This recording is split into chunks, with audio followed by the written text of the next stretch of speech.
Hi, Amanda. Yeah, Gonzaga taking on Georgia State on Thursday in Portland. We don't know the time or the network for that game yet. That'll come out over the next few hours, but they do have that set. Of course, the other team on the other end of their pod, Boise State, Memphis, so we could have a nice little Gonzaga versus Gonzaga matchup in the second round. But let's not get too ahead of ourselves here. The team obviously thrilled to be named the #1 overall seed for the second straight year. That is just so unprecedented, especially for a school that is not a Power 6 program. I think it's something that we all need to remember, that this is not normal. This is not how this is normally gone for college basketball as a whole in history.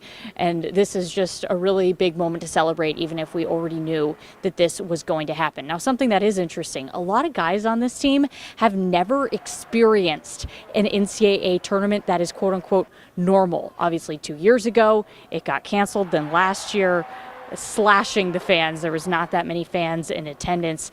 I talked to Drew Timme about that earlier today. Drew, just first of all, how does it feel to finally experience your first normal NCAA tournament?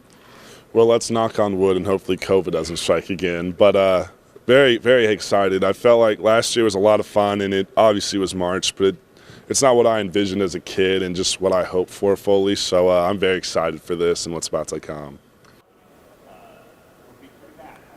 We're going to have more reaction from the team over the next few hours. A lot of them very excited to just be able to go to Portland, basically experience a home game. I did also ask Drew about what the facial hair situation is going to look like. He said he can't reveal that information. He wants to keep us on our toes for that. So, keep tuning in throughout the next few weeks to see what the stash looks like on Drew for whatever game that is next. For right now, reporting in the kennel, I'm Brenna Green.